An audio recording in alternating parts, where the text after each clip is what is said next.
Welcome back sa ating YouTube channel, and for today's video I am very excited because we are invited po sa launching ng Mitsubishi Xforce dito sa Dumaguete City, dito sa Fast Auto World. I don't know the exact details yet. I mean, I've done my research but I want to see it personally. So dalawa yung variant nila, yung GLS at saka yung GT variant nila. Coming from a Mirage, Mitsubishi Mirage. Napakasimpleng sasakyan pero it does the job. It brings you from point A to point B, no problem at all. So we'll see kung magugustuhan natin. Maybe we can upgrade, right? So because that's our main goal right now, para makapag-upgrade tayo. Alright, so we are almost there na sa Mitsubishi Dumaguete. I'm pretty sure there's gonna be a lot of people in there.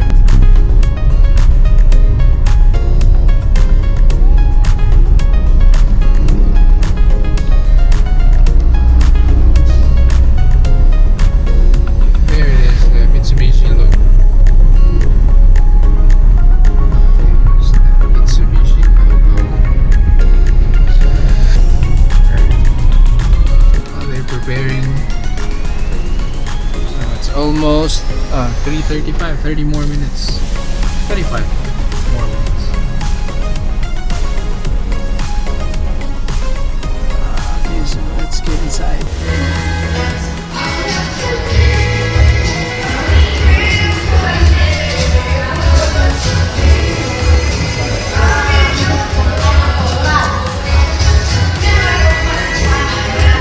Hello everyone, it is my great pleasure and honor to welcome all of you to this highly anticipated nationwide launching of the Mitsubishi Motors newest addition to its product line.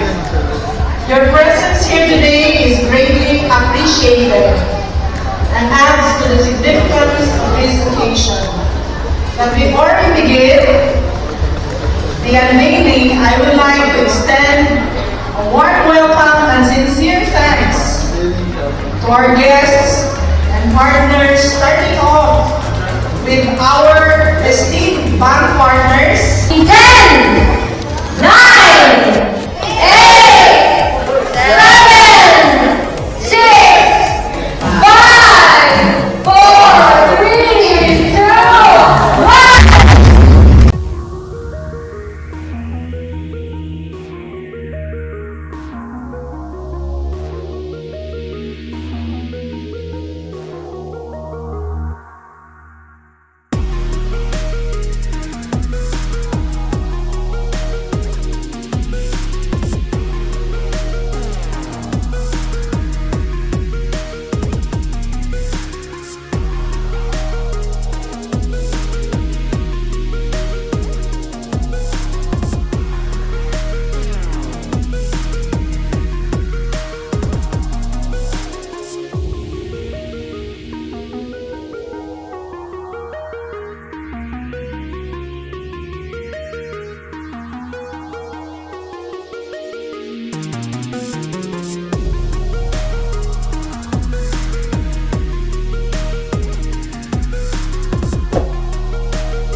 My very first impression is, personally, when I saw the Xforce, yung pagbukas pala, it is very, very beautiful. It's a masterpiece. The new design of the dynamic shield from Mitsubishi, that is on point. Di na siya the usual na chrome or piano black. They gave it a different touch.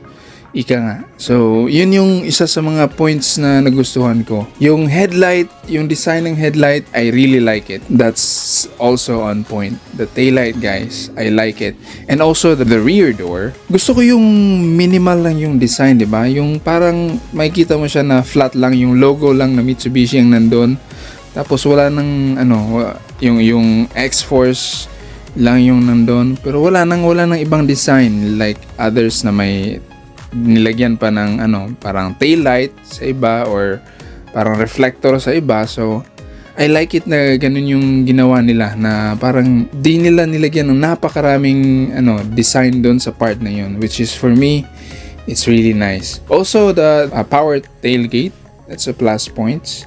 The speaker, it's a Yamaha. Yamaha is one of the oldest and one of the best when it comes to speakers, yung sound quality nila. Yung steering wheel niya, pang SUV talaga. Alright. Now, the things that I wish it could have been better for the Xforce.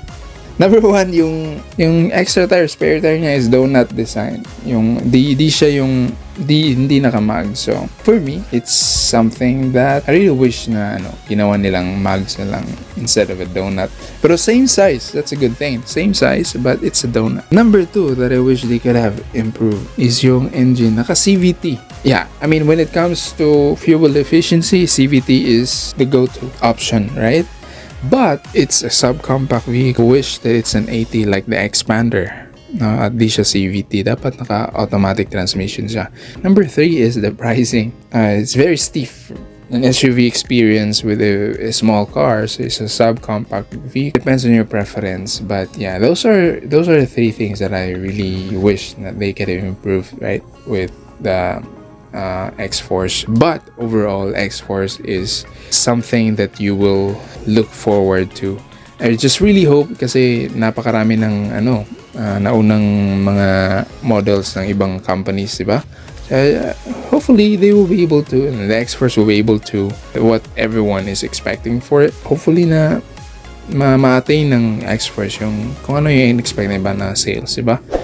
Kasi medyo late na siya sa segment na to, pero hopefully they'll be able to do that. They'll be able to reach their goal sales yearly. And yeah, kasi the more competition, more promos that you'll get from other companies, right? So that's actually a good thing if marami ding sales ang Xforce, kasi yung competition niya at least mag-adjust, diba? So ganun. And hopefully Mitsubishi will give us more discounts. So that's it. See you in my next vlog. So hopefully we can have a test drive for that vehicle, and we'll see you soon. Drive safely, everyone.